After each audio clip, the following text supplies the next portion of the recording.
Salam Merdeka Mengajar. Perkenalkan, nama saya Dewi Santi Hotnasari Nababan. Saya merupakan guru biologi di SMA Negeri 1 STN Hilir.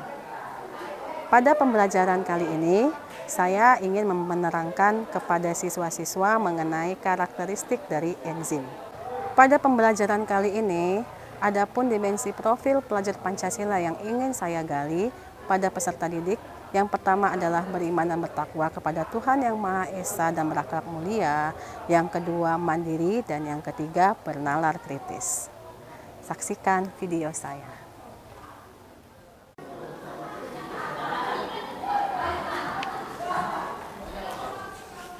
Selamat pagi anak-anak. Pagi, Bu. Sehat? Baik, seperti biasa sebelum kita memulai proses pembelajaran kita, terlebih dahulu kita akan berdoa. Giliran siapa yang hari ini berdoa? Iqbal? Oke, Iqbal. Sebelum kita memulai pelajaran hari ini, marilah kita berdoa menurut agama dan kepercayaan kita masing-masing. Izinkan saya berdoa membawa secara agama Islam. Bismillah. A'udzubillahi minasyaitonirrajim. Bismillahirrahmanirrahim. Alhamdulillahirabbil alamin, hamdan yuwafi ni'amahu wa yukafi majidah. Ya Rabbana lakal hamdu kama yanbaghi li jalalika wajhika wal karimul sultanik. Allahumma salli ala sayyidina Muhammad wa ala ali sayyidina Muhammad. Bismillahirrahmanirrahim. Rabbana atina fid dunya hasanah wa fil akhirati hasanah wa qina azabannar. Wa sallallahu ala sayyidina Muhammadin nabil ummi wa ala alihi wa sahbihi wa sallam. Subhana rabbika rabbil izzati amma yasifun. Wassalamun alal mursalin walhamdulillahi rabbil alamin. Berdoa selesai.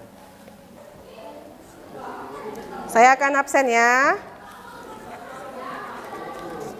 Kelas 11 Prebiokim 1. Oke. Amos Yogi Brema Tarigan, Aurelia Riantika, Apri Baskara, Yuda Aryan, izin, Kezia Lestari. Oke. Ada yang belum Ibu panggil? Oke. Nah, kita akan belajar biologi. Coba buka buku kalian halaman 55. Nah,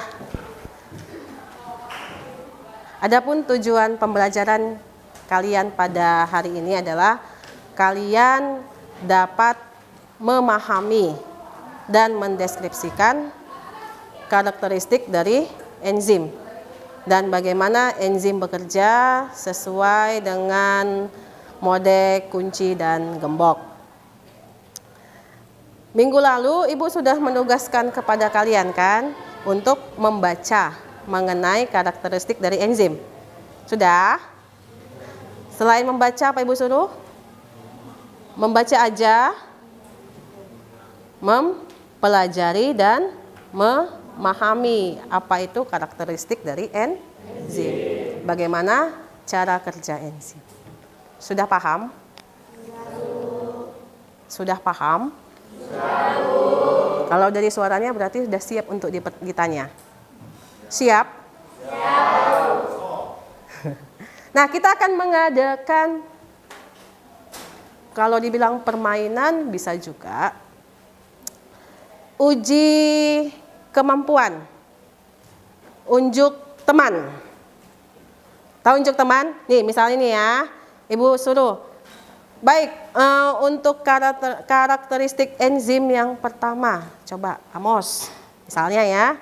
Nah, Amos menjelaskan. Oke, yang berikutnya, Amos pilih siapa dari temannya, ya kan? Berarti kita dapat dimensi Pancasila itu yang mana? Yang mandiri dan bernalar kritis. Mandiri dia mampu bekerja sendiri. Bernalar kritis mampu menjelaskan, mendeskripsikan apa yang dia ketahui dan memberitahukannya kepada teman-teman. Oke, siap? Bisa kita mulai unjuk teman? Oke. Kalau unjuk teman itu berarti dimulai dari saya. Saya akan unjuk satu dari kalian yang bisa menjawabnya. Baik, karakteristik enzim yang pertama. Nggak harus berurutan ya, mana yang kamu pahami ya. Oke, saya tunjuk. Nih, dari senyumnya ini kayaknya udah hafal ini. Nah ya. Ya. Apa? Karakteristik enzim yang pertama, enzim mempercepat reaksi kimia. Enzim mengubah laju reaksi kimia yang terjadi di dalam sel. Enzim juga merupakan biokatalisator yang mempercepat reaksi tanpa ikut bereaksi. Oh, berarti enzim itu dia biokatalisator. Ingat poin pertama. Oops. Macet. Itu enzim merupakan biokatalisator. Apa itu? Mempercepat reaksi kimia tanpa ikut bereaksi. Oke. Paham maksudnya kan? Jadi dia itu hanya mempercepat reaksi tanpa ikut bereaksi. Ibaratnya kalau kita masak, pernah masak rendang? Pernah? Nah, pernah nggak lihat mamanya masukkan sendok ke dalam rendang waktu masak? Pernah? Pernah. Ketika sudah matang, apakah rendang itu berubah menjadi, sendok itu berubah menjadi rendang? Enggak. Dia fungsinya sebagai apa? Supaya cepat matang. Nah, begitu juga kerja enzim. Dia biokatalisator, mempercepat reaksi tanpa ikut reaksi. Oke, mantap Naya. Yang berikutnya siapa? Kawanimu? Gladys. Ih, dendam pribadi sama Gladys ini. Cepat Gladys, apa karakteristik yang berikutnya yang kamu ketahui? Enzim dibutuhkan dengan jumlah sedikit. Enzim dibutuhkan dalam jumlah yang Sedikit. Artinya enzim adalah molekul yang sangat efisien. Enzim tetap tidak berubah dalam reaksi yang dikatalisisnya. Dengan demikian, enzim sedikit atau dengan jumlah sedikit, enzim dapat mengkatalisis sejumlah besar reaksi kimia. Misalnya, hanya 1 sendok bubuk pencuci pakaian yang mengandung enzim cukup untuk mencuci sejumlah pakaian hingga bersih. Oke, ini sepertinya Gladys hobinya nyuci ya. Jadi dia mengaplikasikannya contohnya.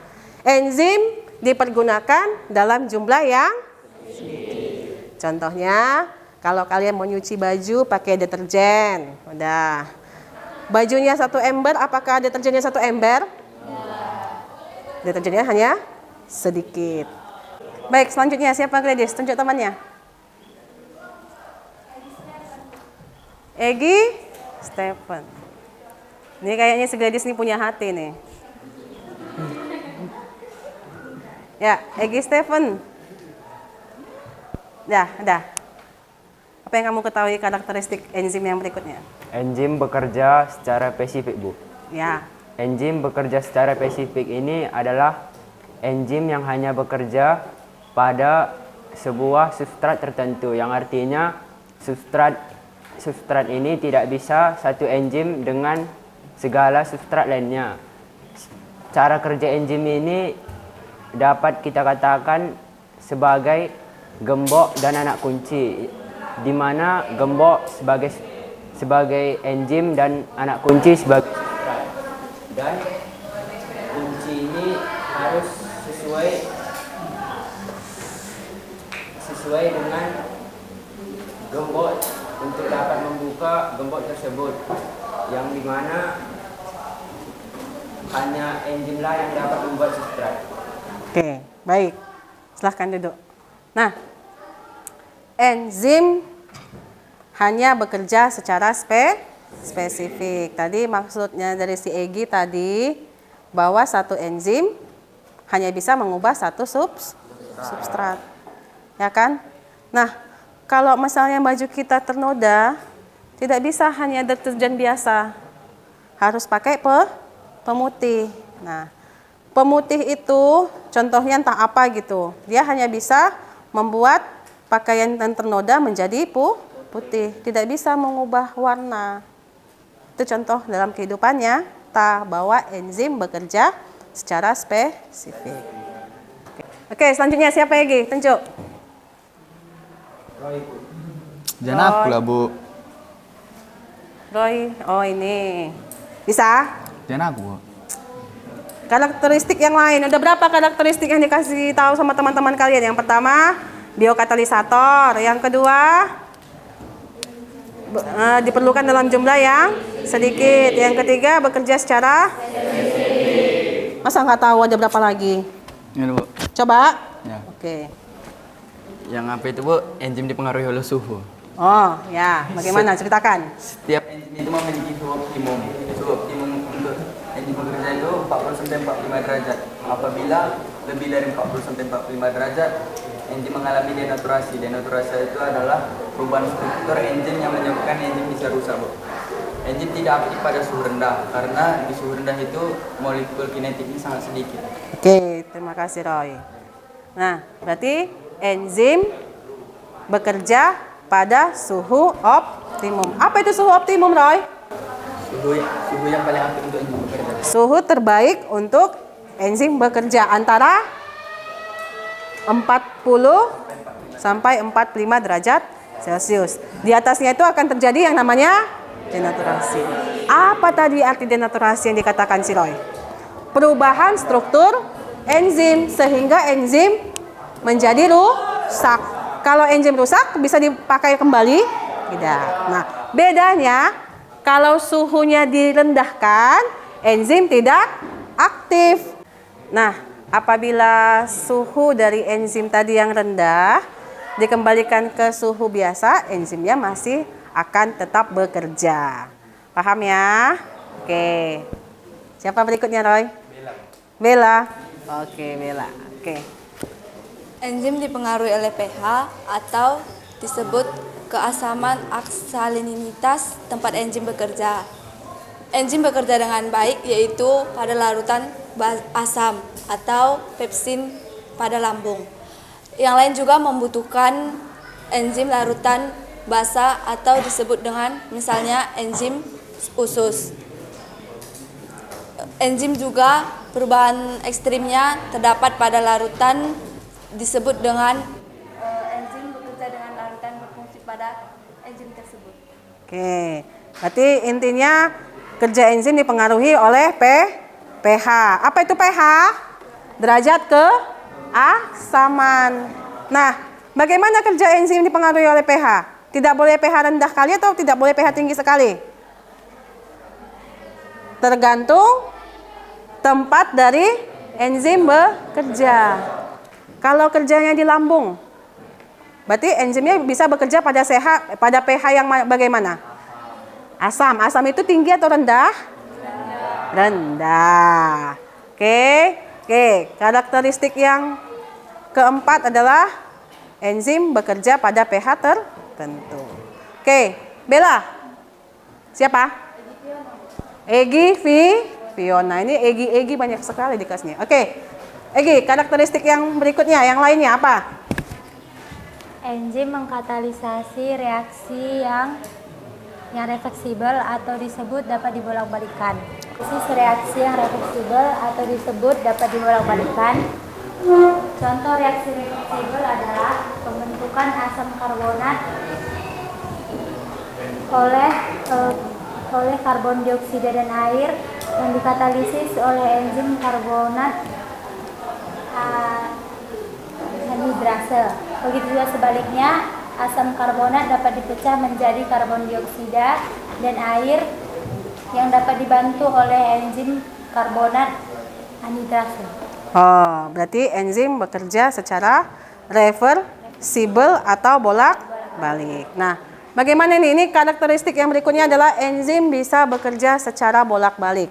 Nah, enzim bisa mengubah substrat menjadi produk. Nah, demikian juga sebaliknya. Produk itu dengan enzim yang sama bisa diubah menjadi substrat. Oke. Ada lagi karakteristik enzim yang lainnya yang belum dikasih tahu, yang belum disebutkan? Berarti ada berapa karakteristik enzim? Nah, oke. Yang pertama, atau disebut dengan Oke, yang kedua.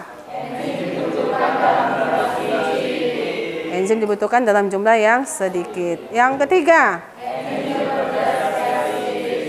enzim bekerja secara spesifik. Satu enzim bisa mengubah satu substrat. Oke, yang berikutnya, yang keempat. Nah, bagaimana suhu yang bagaimana ini? Suhu optimum antara 40 derajat sampai, kalau suhunya di atas 45 derajat, apa yang terjadi? Nah, denaturasi. Apa itu denaturasi? Perubahan struktur enzim sehingga enzim menjadi rusak. Kalau suhunya dikembalikan ke bentuk semula, apakah enzim yang sudah denaturasi akan bisa digunakan kembali? Nah, sebaliknya, saya turunkan suhunya, apakah enzim bisa bekerja? Bisa atau tidak? Misalnya dari suhu 40 saya turunkan dari 1 derajat Celcius. Tidak. Kenapa? Enzim tidak aktif. Saya naikkan lagi ke 40, bisa kembali bekerja. Oke, nah yang berikutnya. Enzim dipengaruhi oleh pH. Jadi setiap enzim memiliki pH tertentu untuk dia bekerja secara optimum. Dan yang terakhir, enzim mengkatalisis reaksi secara reversibel. Jadi reaksinya bolak-balik. Substrat ditambah enzim bisa diubah menjadi produk atau sebaliknya. Produk ditambah enzim bisa diubah menjadi substrat. Nah, inilah karakteristik dari enzim. Semua paham ya? Semua paham ya? Oke. Nah, untuk pertemuan kita yang selanjutnya, kita akan praktikum ke lab biologi. Yang perlu kalian bawa dari rumah adalah yang pertama, ekstrak hati. Tahu ekstrak hati? Kalian ambil hati ayam atau hati lembu. Kita ingin menguji kerja enzim terhadap suhu, terus terhadap pH. Nah, yang pertama kalian bawa apa? Nah, hati. Terus yang kedua bawa garam dapur. Tahu garam dapur? Dan yang ketiga bawa jeruk nipis. Tahu jeruk nipis? Nah, nanti tujuan kita ini ingin mengetahui kerja enzim katalase yang ada pada hati.